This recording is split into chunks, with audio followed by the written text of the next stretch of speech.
Hi, everyone in Facebook world. It's me again, day 6 of my 30-day Facebook Live challenge. Is it day 6? It's day 6. We're doing good. Yes.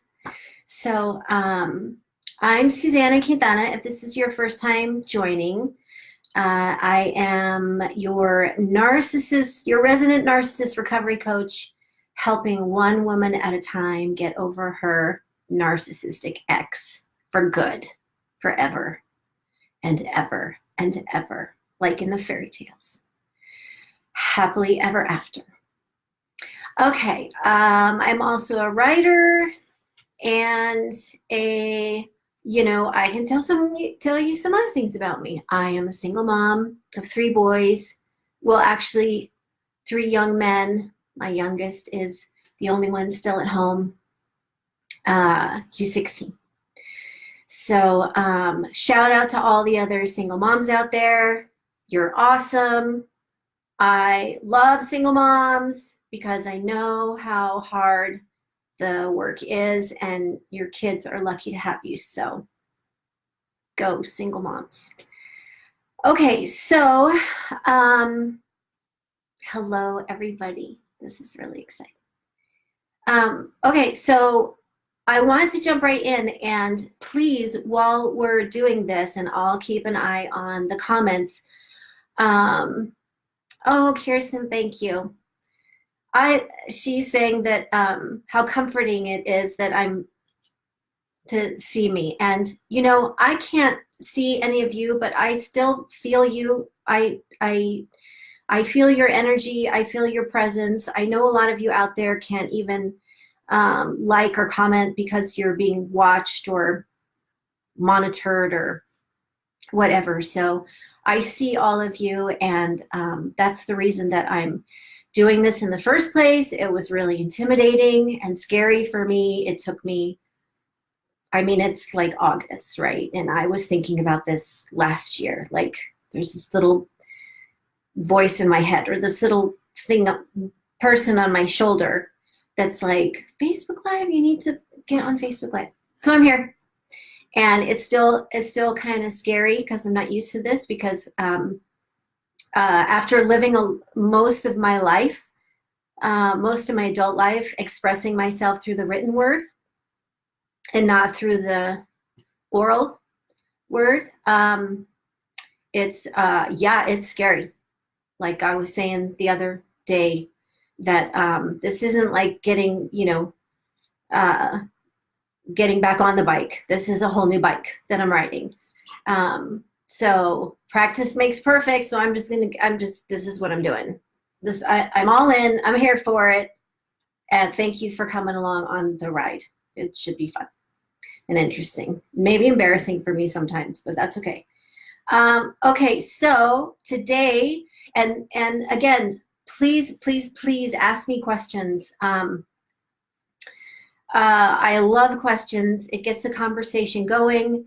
And even if you feel like whatever, you can ask me anything you want. Nothing's off the table. And I am always super upfront and honest. There's no bullshit here. Okay, deep breath. Today we're going to talk about, yikes, keeping secrets, right? So this is a big one. This is a tough one. This is a constant question I'm asked by women is, can I tell my story? Should I tell my story? What happens if I tell my story? Am I going to get in trouble? Am I going to get sued? All of that, right? Because we're used to living in a place of fear and intimidation. So for us to put ourselves out there and start telling our story, that's nothing scarier than that, right? Because of our past and what we're used to. So, and also I use the word story. Obviously, these aren't stories. These aren't fairy tales that we're spinning, right? And I use the word story because, you can also use the word experience. You can use the word truth, not your truth, the truth, okay? because that's one thing that we're not going to do here. We're not going to tolerate is when other people say there's two sides of the story. It takes two to tango. Bullshit. No, it doesn't. Tango is a dance that does take two people, but this being in an abusive relationship with a narcissist, as if there's any other kind, is not a dance, right? And we're not partnering up with somebody to do this. So there's not two sides, there's not three sides, there's not four sides. There's the truth, period. Okay. So so this is telling your story, telling the truth. If that's a place that you want to get to, I will tell you in my experience, yes, Petra, I will get to your question. So in my experience, I moved through a place of, keeping the secrets, to a place of the secrets were killing me, and to a place of I need to tell the truth. I need to get it out. Because I literally was at a place in my life, the last couple of years of the marriage where, and especially me being a writer, right? So my words coming out of me are very important, that I need to purge them. So the last couple of years of my marriage, I actually thought I was going to get throat cancer, because I truly believe that we can manifest our own wellness or our own illness, right? Like that's how stress and anxiety, that's when we're, it's a fact that when we're under so much stress, for example, that we feel it physically, it hurts us physically, we get sick, right? So I believe that our thoughts can, obviously I'm not saying in all situations, but I'm a strong believer that our thoughts can create either our wellness or our illness. I know, Petra, you have a wonderful husband. I know. Some people, you can ask questions. This does not mean that you're talking about your husband or, yeah, we know this. Sometimes we're here for friends, for family members, yes. So got that. I'm glad you brought that up, because I just want to bring this up to all of you, is that I know a lot of you are here for not because of your own situation, but because you're watching somebody go through this pain. So anyway, I went through that where I was getting physically sick. I really thought I was going to manifest throat cancer in myself and my throat was hurting all the time. It was weird. And now I understand that's because I was keeping all this poison deep down. I was keeping all these secrets deep down, and they needed to come out. I needed to vocalize them. So that was part of my journey, is getting there. Okay, so the question, okay, so this is, the question from Petra is what to do if you want to move out and he thinks he can move together with you to the new place. Okay, and this is not for Petra's husband. It's not for Petra. Okay, well, I'll just quickly answer that, is just, there's obviously, if there's a chance that he's going to, if you want to leave and he's thinking, oh, I'm going to go with you, then there's some truth telling that needs to be made on your part, right? That you need to make a decision. Am I going to go? Am I going to stay? What's going to happen, right? And this comes back actually to keeping those secrets and truth telling, is because we're not only keeping our abuser's secret, the narcissist secret, we're keeping our own secrets even from ourselves. That sounds crazy, but it's true. For example, I wasn't honest with myself, right? As far as the relationship that I was in and what was happening. And so anyway, so this part of keeping secrets. So a lot of the questions I get are from women who are out of the relationship. Yay. And they are still being threatened or intimidated by their ex that, you better keep your mouth shut, or, some will say, I'll sue you, or, I know the popular word is I used to be afraid of, what if he sues me for libel, or I didn't really know what that was. Okay, let's talk about that. there are different aspects to when it comes time for you to tell your story, share your experience, tell your truth, right? You need to ask yourself some questions as far as your motive of why you're doing it, your intent, right? So, and sometimes we keep the secrets way too long. We don't speak up way too long because we're so afraid that we're making the wrong decision by speaking up, right? Because once you tell your story, it's done. It's out there. You can't take it back. You can't put the toothpaste back in the tube, right? So I'll use my story as an experience, as an example. So leaving the marriage, then there was the recovery and healing process for me, at which point I couldn't speak up for a long time, even though I had left, right? But I was still so conditioned to think in the way that I was thinking in the marriage. And in the marriage, I was afraid of what he would do, afraid of what he would say, afraid of how he would punish me. I was afraid of the consequences. Okay, so I was still living in that, those thought patterns, right? It was like a tape playing in my head. So it took a while for me to, but there was always that voice. It's like, I got to get it out. Just like I said, where it's, shoving up my throat. And I felt like I'm going to get cancer if I don't say anything.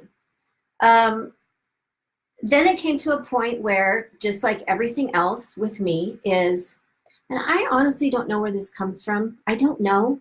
I don't know if I was born with it. I didn't inherit it because I don't see it in anybody else in my family. But there is this, even in the midst of me going through 2 abusive marriages and being under control and, being a doormat and being all of that, even in the midst of that, there's always been a little rebel part of me. A little bit. Now it's all of me, right? Now I've embodied the rebel, the divine rebel that I am. But there was always a little tiny part.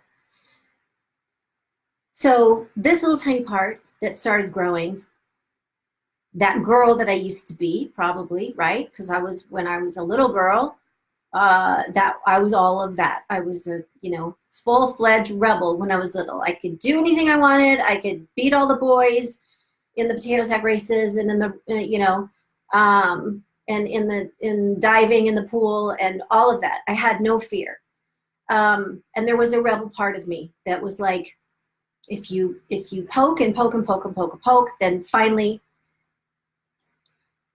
Also, so this little rebel part of me is what, me too, yes, I know. So it's, I always saw it as a rebel. Maybe she's not even a rebel. Maybe I'm just making her out to be a rebel because she looks like a rebel in the situation that she's in, which is she's being pushed down, silenced, controlled, whatever else, right? And when you do that to somebody, when you keep pushing in the corner and pushing and pushing and pushing, then they're like, they come out fighting, right? So I don't even know if that's a rebel. Maybe that's just who we're meant to be. And so, hi, Marika. So whatever it was, this has always been inside of me, even when, and sometimes that's why I have a really dark sense of humor. Oh, I'm not gonna, very few people know this because it's pretty dark. So I can go there, people. I can go there because one thing I learned is that when I can look back, even on the sickest, most horrific, awful, traumatic situations, when I can somehow put a little humor into that, whew, it helps. I don't know why, but it helps. So I have a really dark and a little mental sense of humor. So this little rebel in me would be, when I was like watching stuff happening and, gathering those secrets that the men I loved were doing, right? Just like, okay, just gonna, it was like I was a treasure chest because I was the only one who knew. Like nobody else knew. His family didn't know. His friends didn't know. He didn't really have friends, but Nobody knew anything about the truth about the what do I call him? That we don't know yet. My ex. Okay, well, whatever.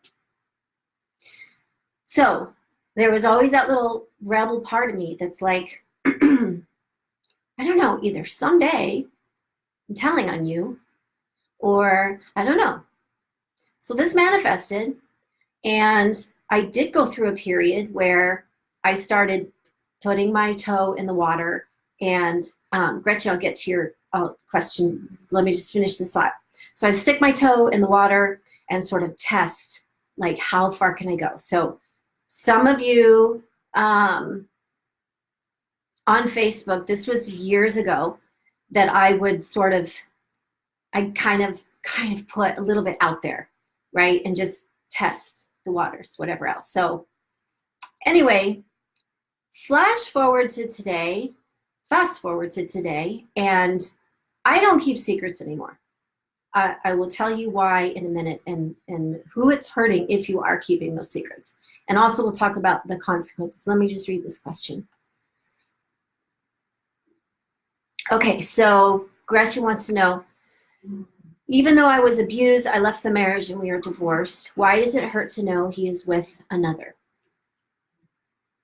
And he's, you know, apparently he's showing you that he's doing great now and shoving it in your face.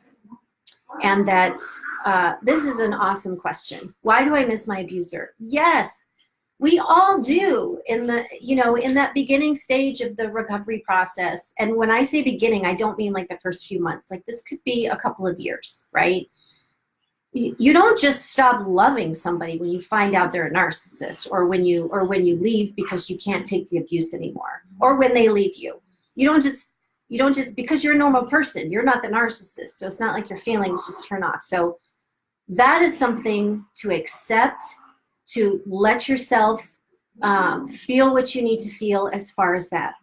Here's the thing. If you put energy toward stopping that, if you put energy toward, I want to hate him, I want to stop loving him, I want to stop missing him, if you put energy toward that, you're wasting your energy that should be spent on yourself, right? Those feelings, I swear to God, up and down, I bet money on it. I'm telling you, from this, I have made it from the darkness to the light, and I'm telling you that those feelings go away. It's like a plant that you don't water. They will die, they will go away. Who knows how long it's going to take, and it's going to get less and less as time goes on, right? And the other thing I want to say about that is, yes, the narcissists, they are very good at the second you leave, right? They're like, got the whole new life set up on Facebook. Maybe the one they were screwing around with is now they're married to, or now it's their proud girlfriend, or their new supply, whatever. This is all a charade, people. This is all a charade. Narcissists don't even know what true joy and happiness are, right? They don't. All they're doing is just, you're out of the picture. You're not their supply anymore. So they're just like, where do I go? Oh, okay. And there's plenty of supply for narcissists. I'll go pick this, right? It's all fake.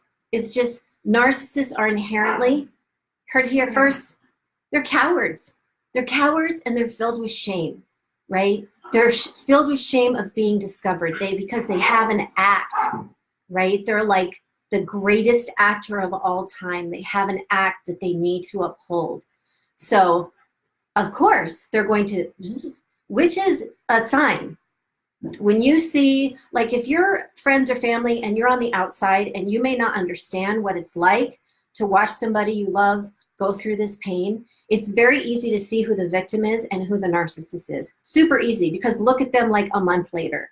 One of them is still hurting and healing and going through terrible pain. And one of them is like, I don't even remember that person. I've moved on, right? I have a whole new life set up. Okay.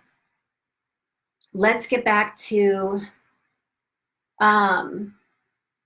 yes, Gretchen, like I said, it doesn't matter how long, you know, my recovery and healing process, because I didn't have anybody to throw me a life preserver, right? So mine took 5 times longer than it should have, years longer than it should have, right? Because I was all alone and I didn't know how to handle all of that. But it's totally normal to still have attachments to that person. One thing I will, and you know, I'll talk about this more on the topic of healing and recovering. But one thing I can tell you is that part of the hardest part of healing and recovering is this attachment. But if you were to look at this attachment honestly, okay, and this is where your freedom lies. If you were to look at that attachment honestly, what you think is love, what you think is missing him is not. It's not love. Love doesn't live within an abusive relationship. Even if you're the victim, it's not love, because that love was based on an illusion. Okay, so the narcissist creates an illusion and we fall in love with that. Anyway, it is a very difficult thing to come to terms with, but once you do, it will help you understand that that attachment can go away, right? You can get your emotional freedom. Okay. There's so much to talk about with secrets. Secrets. I have so many secrets. I still have secrets. They're coming all out, but you know, if I'd be busy all day long if I was just telling secrets of the past 16 years or the 16 years with the narcissist, whatever we want to call him. I'm open for ideas. Okay. Here's where I am today about secrets. I have learned that when we hold secrets for the one who caused us pain, for the one who abused us, for the narcissist, the only one we're hurting is ourselves. We are enabling the narcissist. If you hold secrets for them, you are protecting them. You are making yourself uncomfortable so they can be comfortable, right? Because what does a narcissist want? What does my ex want? He wants me to shut up, right? He's just begging me. I can feel it. I can feel him begging across the miles. Like, shut up already. Quit telling everybody, okay? Yeah, sorry, not sorry. That's not happening. Anytime soon. Ever. Okay. Just so we're clear on that. So if any of you pass that on. Okay, so the reason is I don't owe him anything, okay? I said this yesterday for those of you who watched. For those of you who didn't, I'll repeat it.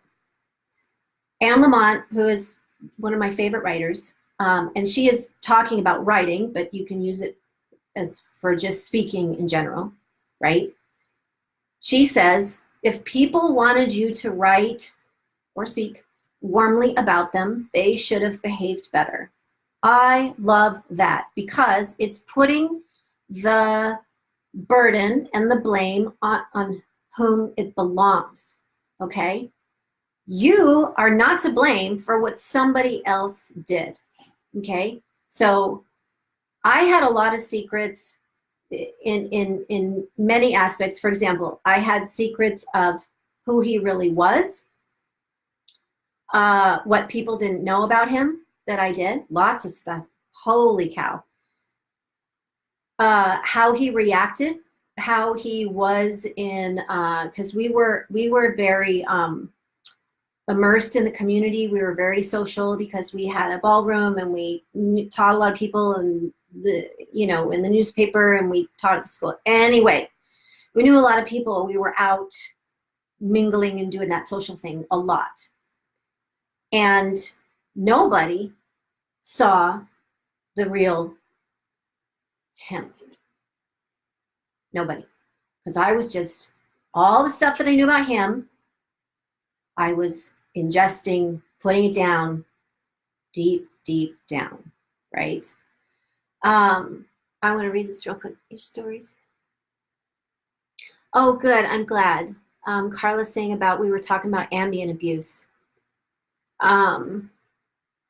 Yesterday, we're talking about ambient abuse, how that's the most dangerous type of abuse because it fosters an atmosphere of fear and intimidation. Yes, all of our secrets and our stories, yes, we're all in this together, okay? We're all in this together.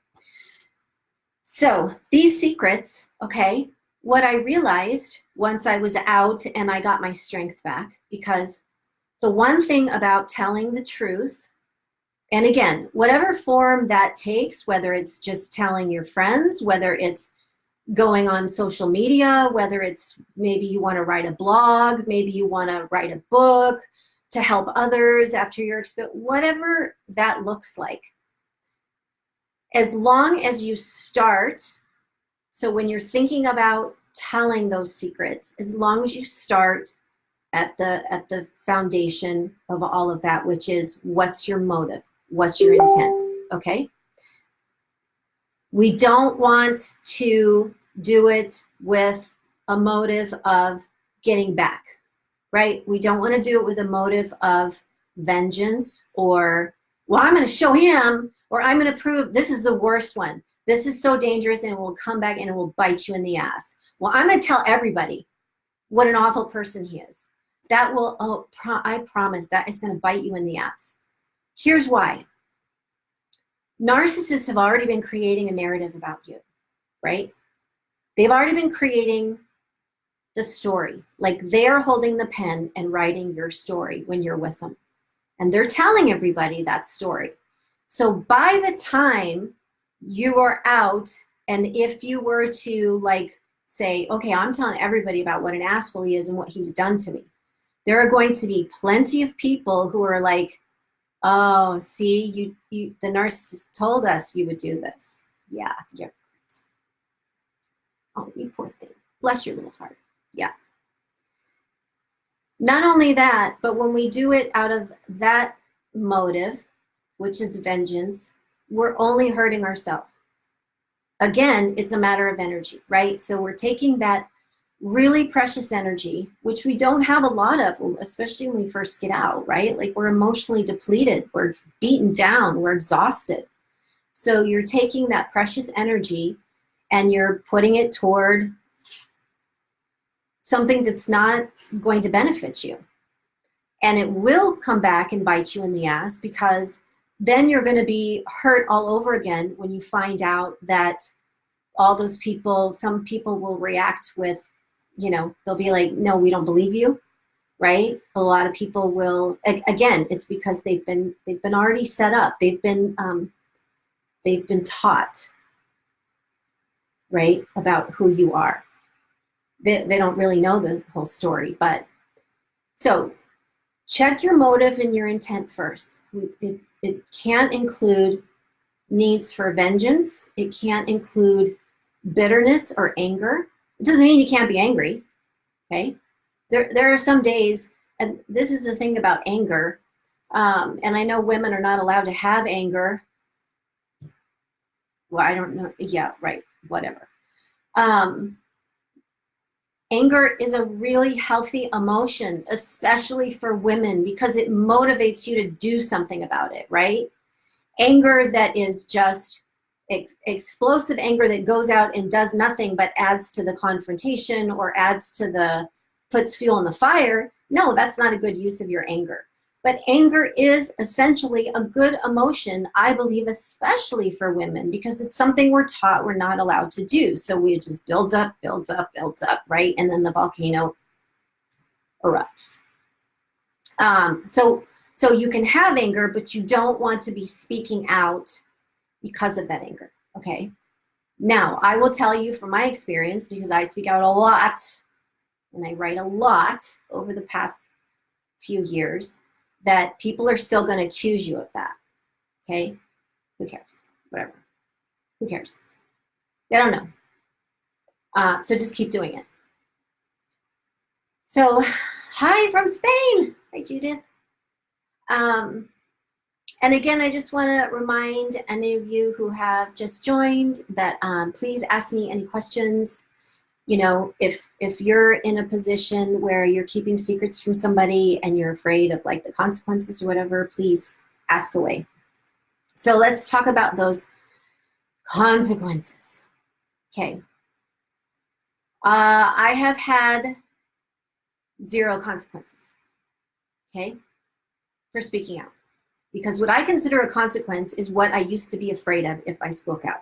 And I used to be afraid, well, I was afraid of all sorts of things because I was still in that mental headspace that he was the boss, he was in control, he was going to hurt me, he was going to punish me, he was going to do something, and I was going to regret it.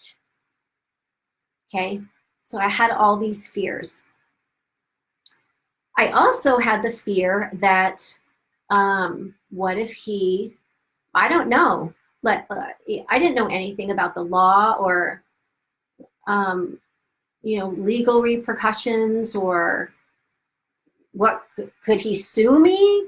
What was libel? Could he sue me for libel for telling those secrets? Or no, can't, because I'm not lying, because I'm telling the truth.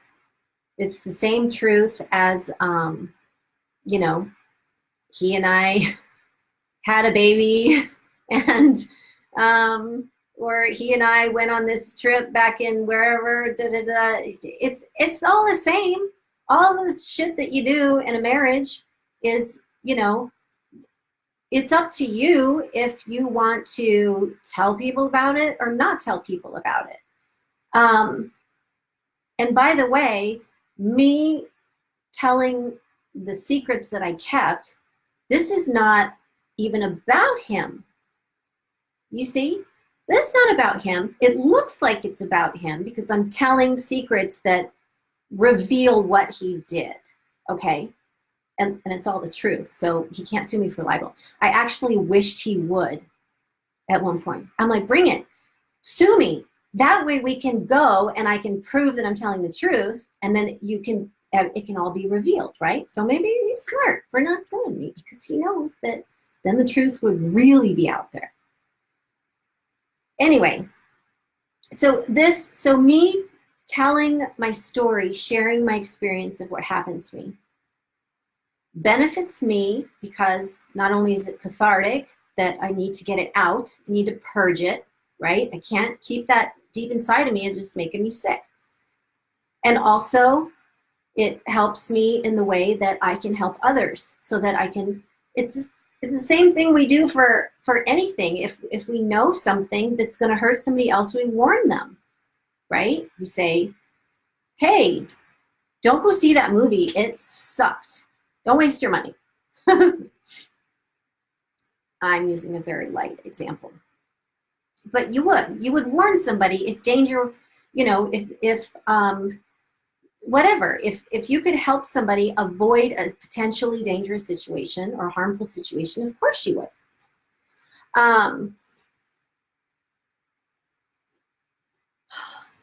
So these secrets,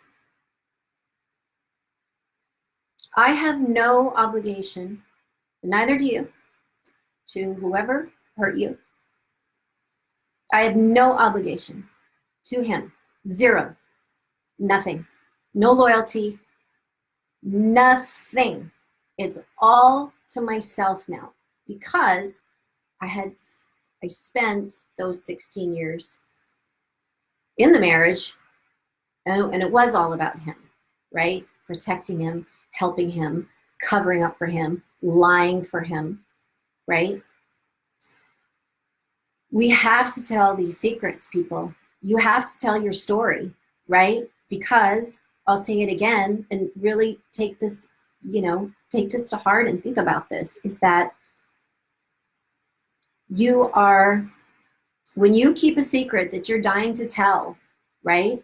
And again, with the right motive and intention, that you just need to tell because first of all, you need to get it out of you, and you need to be validated for what you've gone through. We all need that, right?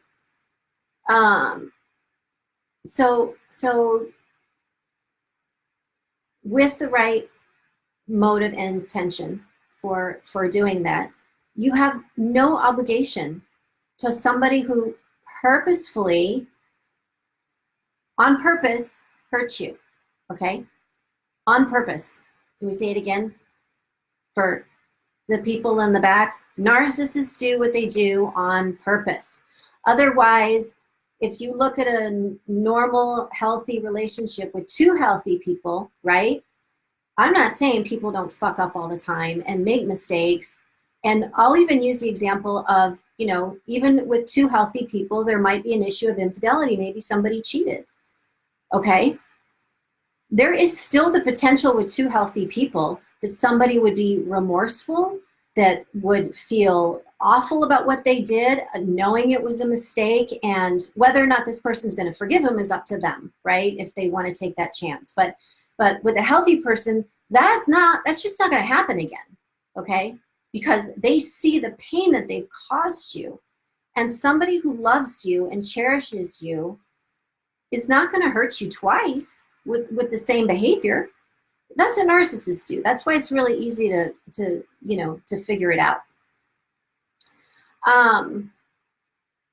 Just making sure I don't miss any questions here. Okay.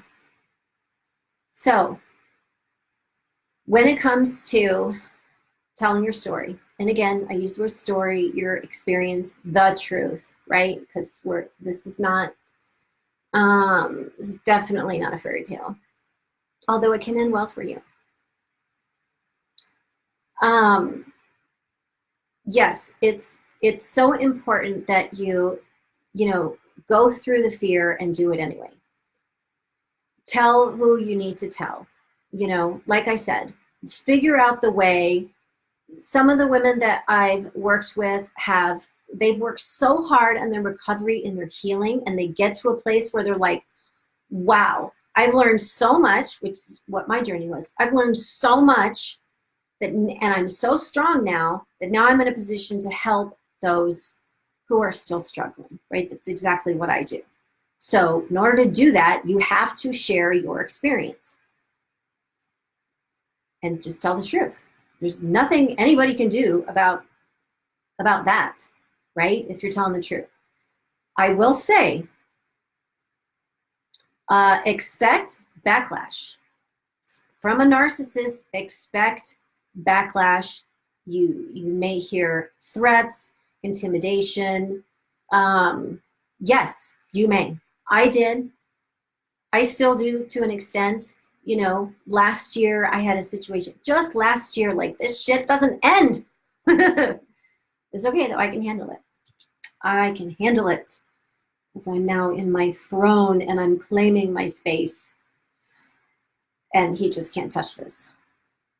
But just last year, in a court situation, my ex, whatever we want to call him, took all, and this just shows you that this will be the other topic about stalking, because it goes to show you he's been reading every word that I write. Or he's been having somebody transcribe it to him, read it, and then tell him what it's about. I don't know. But he attempted to use all these pieces that I had written about him or about my experience in the marriage. He tried to use it against me, trying to paint me as a angry, vindictive, vengeful, crazy ex-wife. Okay. The funny thing is, the ironic thing is he wasn't debating whether it was all true. Like, he used pieces, like one of my pieces was called "I Married a Sexual Predator." Because I did. That's another topic.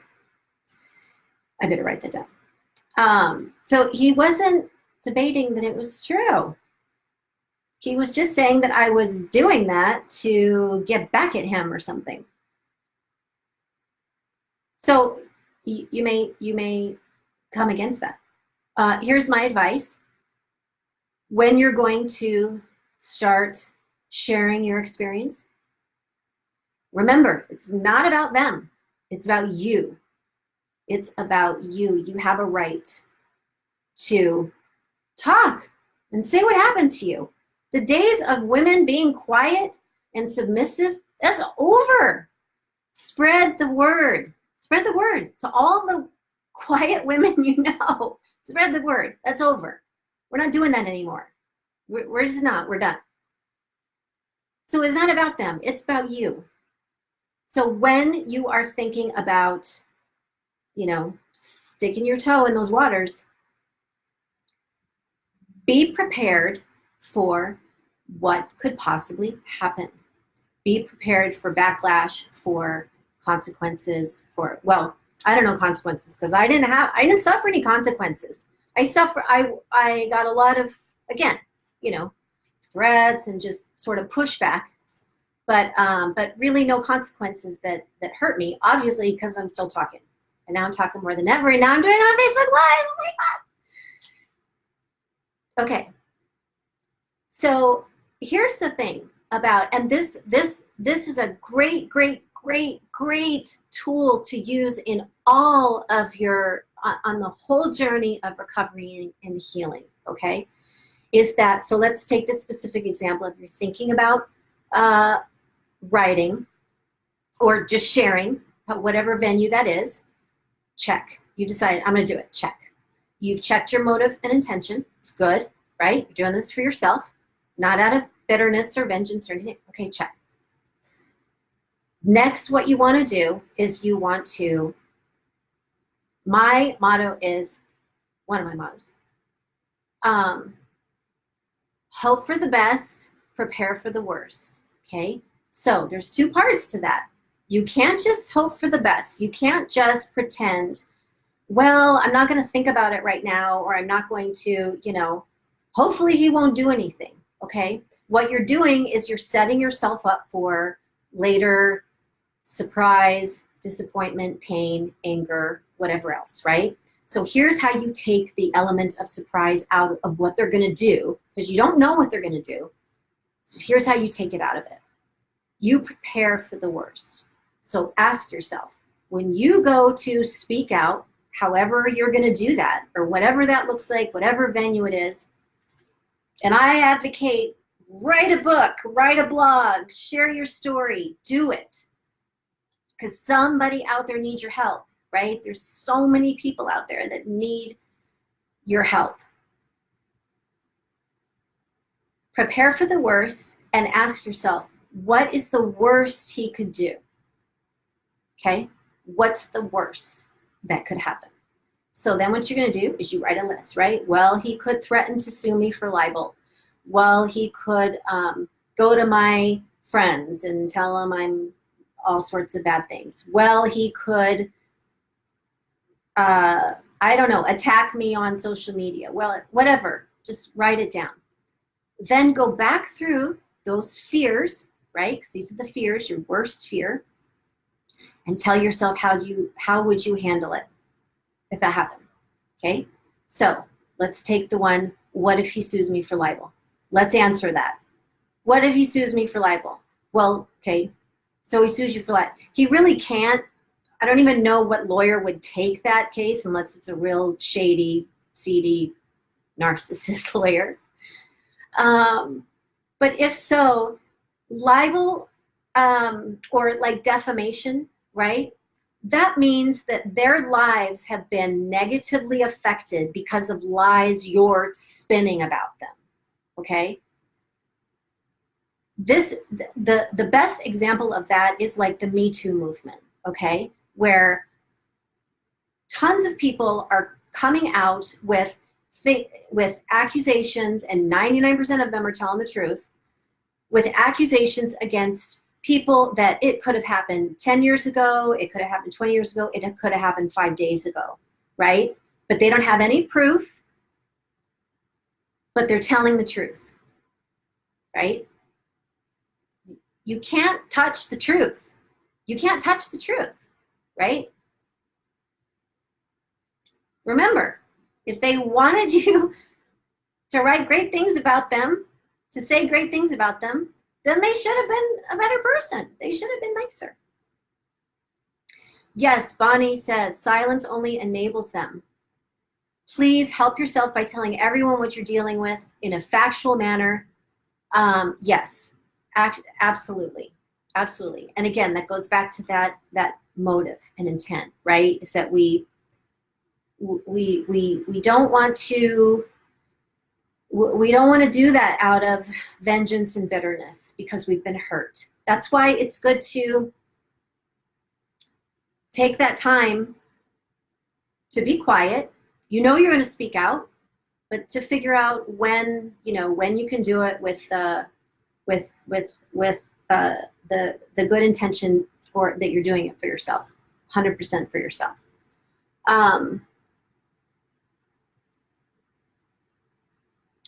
Okay, this is a great question. Carla says, I moved across country with my children. I want to start new here, but am also unsure how much to share in my new home without people thinking like, what the fuck? She says WTF. I'm going to define that as what the fuck. What is my experience? Okay, so here again, so I started new, right? Moved back to my home state with my kids. And it was an organic journey that I took as far as who I told and who I shared what with. This is something this is why it's so important to get in touch with that girl you used to be, or gut, call it a gut instinct, call it intuition, call it your sixth sense, whatever, it's just a word. Is because she will lead you. She will help you answer those questions, So for example, I would meet new people or meet new friends, or even, in the beginning of a relationship, how much do you tell, right? That's something that you need to go by your intuition and by your heart. Again, you don't want to do anything out of anger, bitterness, vengeance, right? I will tell you, when you start sharing your truth with people, and I started, it's not like when I would meet a new friend, it's like, we're out having coffee and I'm like, let me tell you what happened to me for the past 16 years. No. You start, people, just like people get to know you as far as, where you grew up, what you're doing, what do you have kids, all that, blah, blah, blah, your story line, right? So it's something that you just ease into. Here's the cautionary, or just to ready yourself for this, okay? And this is not your problem. This is their problem. But some people there are victim blamers out there. They should make a song about this, like backstabbers. They should do that tune to victim blamers, okay? There are people who will not be sympathetic to your story. Or what I think is worse, like I'd prefer if somebody just came out and showed me who they are and said, yeah, but really, was he that bad? I mean, how are you to blame and all of that, right? I mean, that's an obvious victim blamer. I don't have time for those. What's even worse is that you'll come across people who, they lack empathy, right? So they'll say things like, maybe you're starting over in this new state, whatever. Well, at least you got away from them. Now you can move on, right? So this type of thing is something that you just need to test the waters, just like you would do with anything. And once you start telling your story, you've told it. So here's my perspective. I share my story. There are people out there who, and some of them are vocal. It's very much in the minority. It's not very many, but who will let me know that A, they don't believe me, or B, I just need to get a life and move on, or C, they're just being an asshole because they're bored. I don't know why. So yeah, those aren't my people. Let them go. I'm not going to spend an ounce of my time, because my time and energy are so precious. So I'm not going to spend an ounce of my time trying to convince anybody that what I'm saying is true. You tell your truth. Your people will gravitate to you and hold your hand in that truth, right? Those are the keepers, right? They will hold your hand in your truth.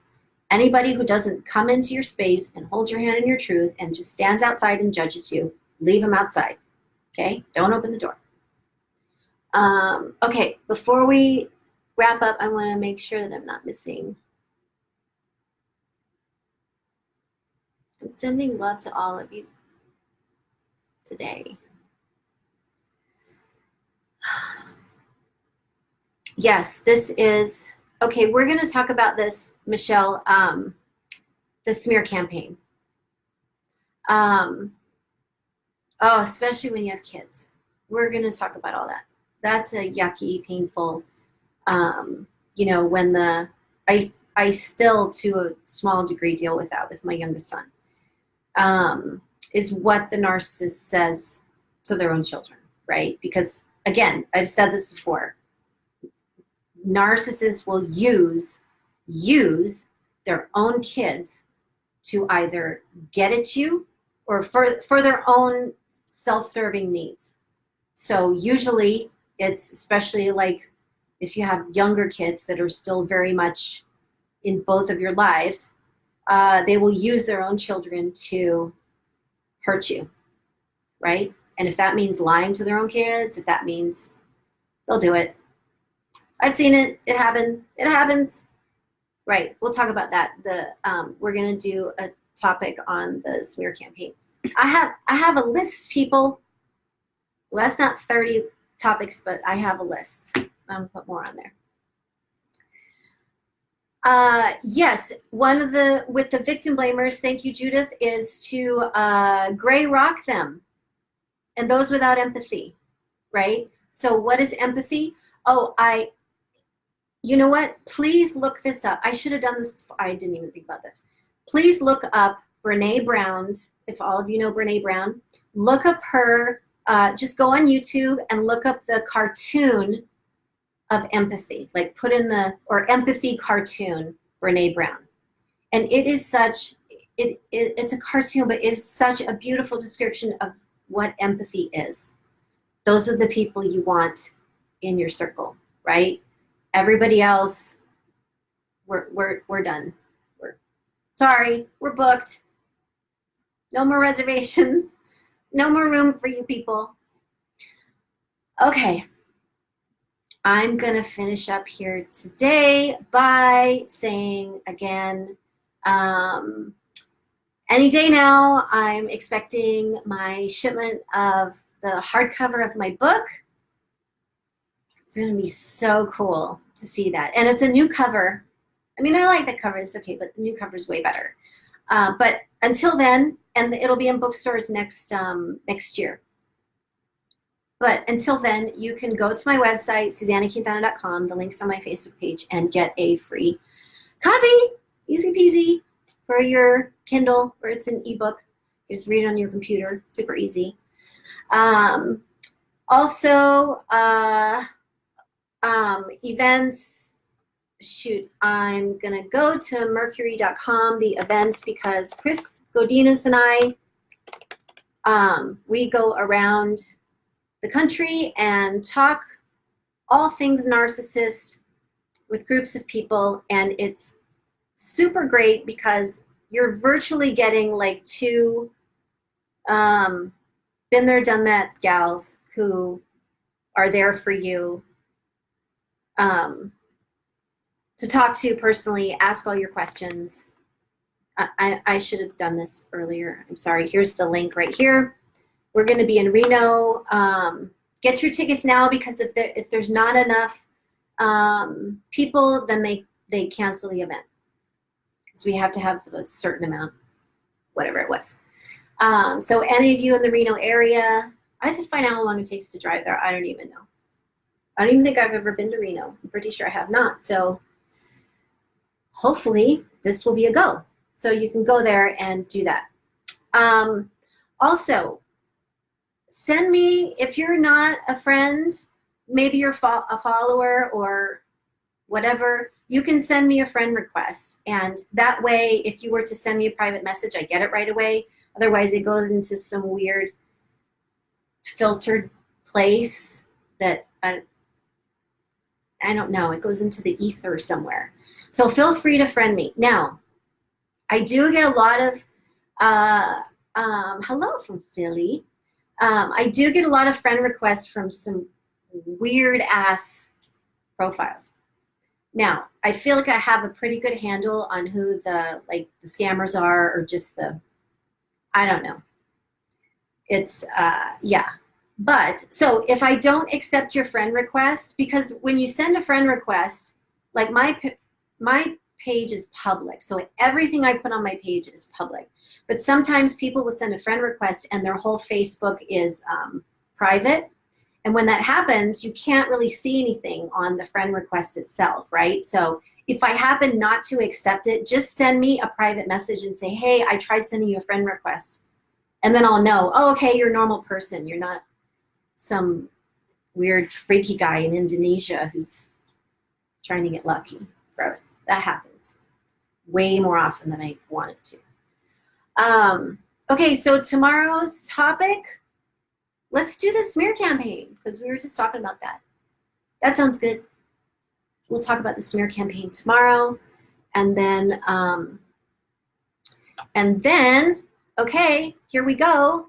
I do still have, at the end of this week, well, I opened up some days on Friday. So if you would like to schedule a complimentary call with me, I would love to talk to you. You can tell me more of what you're going through, your story. I'm here for you. I'll say it again. I say this all the time. I'll say it again. I'm on the same journey that you are. I just happen to be farther down the road. I have my PhD in hindsight, so now I know what it takes to get through recovery and healing. I know what it takes. I know what it's like to leave a narcissist. I know what it's like to recover from one, to divorce one, to have kids with one, to go through custody with one. I know all that, to be stalked by one. Yeah. So it's good, you know, to talk to somebody who's been there, because empathy. Look up Brene Brown cartoon, empathy cartoon. Okay. And tomorrow's smear campaign. I love all of you here today, and I'm going to go through and look at the other comments. I hope I didn't miss any questions. But I'm sending all of you who are still in the darkness, still hurting, still in pain, just sending you lots of love, and especially hope that things will get better for you, that there are fantastic possibilities for you, that life is waiting for you to come and be a part of it. Wants you back. Life wants you back. You've been gone too long. Okay. Okay. Love to y'all. I'll see you tomorrow.